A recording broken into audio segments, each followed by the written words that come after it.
राधे राधे प्यारे भक्तों, शाम सदाशिव चैनल में आप सभी का स्वागत है। आज हम आपके लिए लेकर आए हैं श्रीमद् भगवत गीता का 6वां अध्याय। तो आइए सुनते हैं।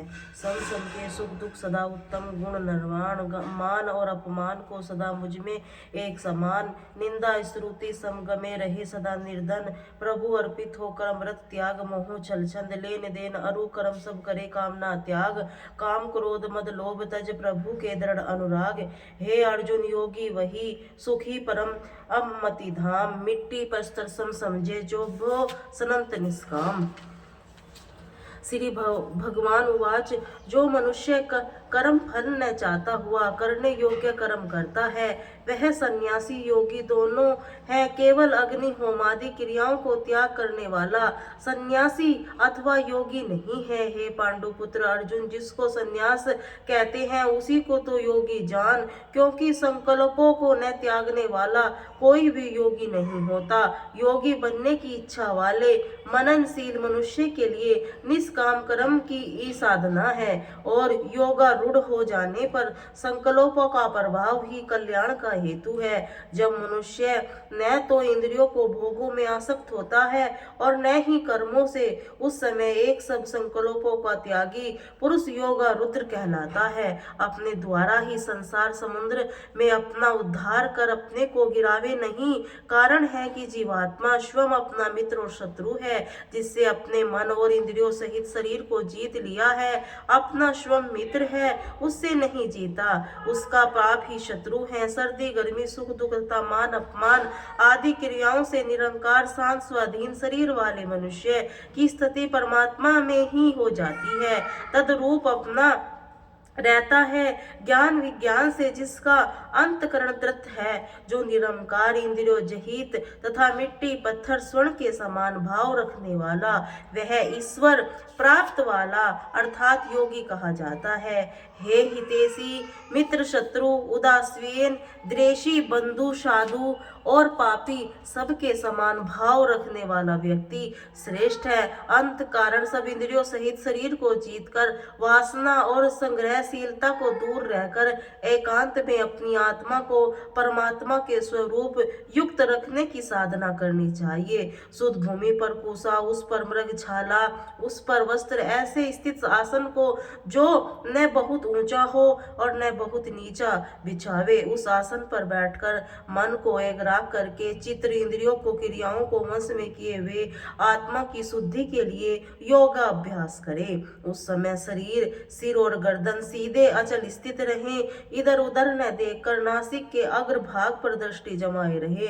अंतकरण शांत में भय रहित एवं ब्रह्म कार्य से व्रत से निश्चित हो, मन को वश में किए भगवान का ध्यान करते रहें। इसी प्रकार आत्मा को परमेश्वर के रूप से निरक्त लगाना हुआ स्वाधीन मन वाला योगी ईश्वर में स्थित रूप परमानंद परिगणित होने वाला शांति को पा लेता है। इस अभ्यास की सिद्धि बहुत खाने वाले को भी नहीं होती और बिल्कुल न खाने वाले को भी नहीं होती।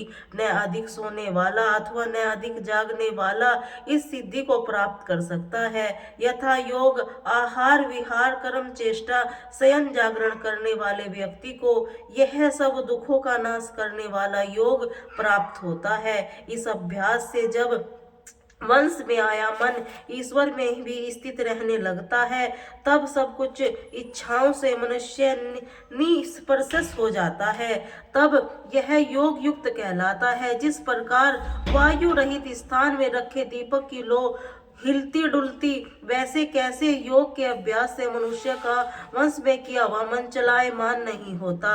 हे अर्जुन, जब ऐसी स्थिति जाती है कि योग के अभ्यास से निरुद्ध हुए मन विषयों के उपराम को जाता है, मनुष्य की आत्मा ईश्वर के दर्शन में ही संतुष्ट रहती है। इंद्रियों के आगमन केवल सूक्ष्म बुद्धि के आग्रह अनंत आनंद का अनुभव रहता है और ध्यान से विचलित नहीं होता।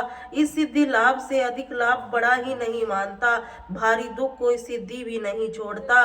उस दुख संयोग से रहित स्थिति को योग अभ्यास चाहिए। यह योग बिना घबराए हुए निश्चय के साथ साधना चाहिए। संकल्प से उत्पन्न होने वाले सब कामनाओं को छोड़कर मन में सब इंद्रियों को भली प्रकार वश में करता हुआ कर्म अभ्यास करता हुआ धीरज और ध्यान पूर्वक विषयों के उपराम हो चित्त को ईश्वर के स्वरूप में लगाकर किसी दूसरी ओर न जाने दे। चंचल और स्थित मन जिधर किधर निकल जावे उधर फिर फेर कर ईश्वर से ही स्थित रहे। जब मन अशांत हो जाता है तब उस पाप से रहित रजोगुण विरहित योगी को ब्रह्म स्वरूप अति उत्तम आनंद प्राप्त होता है। पाप से रहित योगी इस प्रकार योग प्राप्त करता हुआ ईश्वर की प्राप्ति रूप आनंद को प्राप्त करता है। हे अर्जुन, इसी प्रकार योगाभ्यास के द्वारा ईश्वर से युक्त आत्मा वाला पुरुष सब समदर्शी होकर सब प्राणियों को अपने सर्वव्यापी आत्मा और का भूत अनुभव करता है। जो पुरुष सब भूतों से सबसे आत्मा रूप स्थित अनुभव कर लेता है वह ईश्वर में सब प्राणियों को स्थित को जान लेता है। वह ईश्वर अथवा सबसे ईश्वर कभी नहीं बिछुड़ता। जो पुरुष सब प्राणियों में स्थित परमात्मा का ध्यान करता है वह योगी सब कुछ करता हुआ भी परमात्मा में स्थित रहता है। हे अर्जुन, जो पुरुष सुख दुख को भी अपने सम्मान सब में देखता है वह सर्वश्रेष्ठ योगी। सब सुनकर अर्जुन ने कहा, हे मधुसूदन, आपने जिस समस्त योगी सिद्धि का वर्णन किया है वह तो मन में चंचल स्वभाव के कारण देर तक सिद्ध नहीं रह सकेगा। हे कृष्ण, मन का बड़ा चंचल हठी बलवान दृढ़ है। उसका रोकना तब वायु को रोकने के समान अति दुष्कर कार्य है। कृष्ण भगवान के इसके उत्तर में कहा, हे माहोनी संदेह मन चंचल और कठिनता से वंश में आने वाला है, परंतु अभ्यास वैराग्य से यह वंश में आता है। जो अपने मन को वंश में नहीं कर सकता इसके लिए तो योग की प्राप्ति कठिन है। मन को वंश में करके मनुष्य साधन यतन से परमात्मा में स्थित रूप योग को पा सकता है। अर्जुन ने फिर कहा, जो मनुष्य श्रद्धालु हो परंतु योग का अभ्यास करते हुए मन को वंश में न रख सके वह योग सिद्धि तक पहुंचकर किस गति को प्राप्त करता है? कहीं ऐसा तो नहीं भगवत प्राप्ति के मार्ग से भटका हुआ कहीं भी न पहुंचकर छिन्न भिन्न बादलों की भांति शारीरिक भोगों को भगवत प्राप्ति दोनों से ही हाथ धो बैठता हो। हे कृष्ण, मेरा यह पश्चयन आप ही मिटा सकते हैं, दूसरा कोई व्यक्ति नहीं। भगवान ने कहा, हे अर्जुन, ऐसे पुरुष को इस लोक परलोक दोनों में स्थान है। हे प्यारे, शुभ कर्म करने वाले को कभी दुर्गति नहीं होती। योग भ्रष्ट पुरुष पुण्य लोकों को वर्ष निवास कर शुद्ध आचरण वाले श्रीमान मनुष्यों के घर जन्म लेता है, अथवा वह ज्ञानवान योगियों के घर उत्पन्न होता है, परंतु यह जन्म अति दुर्लभ है। इसी प्रकार दोनों में कहीं भी जन्म लेकर उस पुरुष को पूर्ण शरीर से संबंध सामत बुद्धि संस्कार स्वभावत प्राप्त होता है। हे अर्जुन, वह फिर सिद्धि के प्रयत्न करने लगता है। पूर्व जन्म में योग भ्रष्ट पुरुष संस्कारों के कारण स्वत योग सिद्धि के मार्ग पर चलता है। योग के इस जिज्ञासु को उपदेश की आवश्यकता नहीं होती। इसी प्रकार प्रयत्न से यत्न करने पर पाप से रहित ही योगी बनता है। वह सिद्धि अनेक जन्मों को प्राप्त होता है। सिद्धि प्राप्त होने पर भी ईश्वर के स्वरूप में लीन होता है।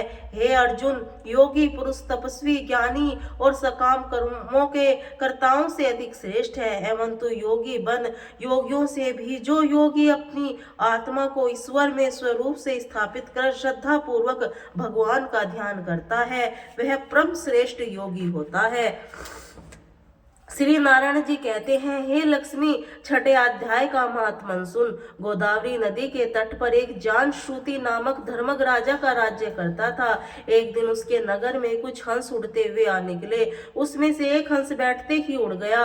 पंडितों ने कहा, हे हंस, क्या तू राजा जान श्रुति से भी अधिक पहले स्वर्ग जाना चाहता है? हंस बोला, इस राजा से श्रेष्ठ तो रयक मुनि है, वह वैकुंठ का अधिकारी होगा। हंस तो उड़ गया, किंतु राजा के मन में इच्छा हुई कि ऐसे रयक मुनि के दर्शन करने चाहिए। वह रथ जुड़वाकर काशी, द्वारिका आदि चारों धामों में भ्रमण करता रहा, किंतु रयक मुनि का पता न चला। फिर उत्तर दिशा में गया, जिसका रथ आगे न चला। उसने समझ लिया कि यहाँ रैयक मुनि अवश्य होंगे। राजा आगे बढ़ा। पर्वत की कंदरा में एक तेजस्वी महात्मा बैठे दिखाई दिए। राजा ने दंडवत कर कहा है, मैं आपको दर्शन से कृतार्थ हुआ हूँ। रैयक मुनि राजा को प्रेम से अपने साथ बैठाकर कंदमूल खाने को दिए। राजा ने पूछा, आपका तेज किसके बल से है?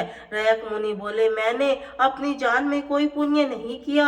हाँ, मैं नित्य गीता जी के 6 अध्याय का पाठ करता हूँ, वह सब तेज उसी का है।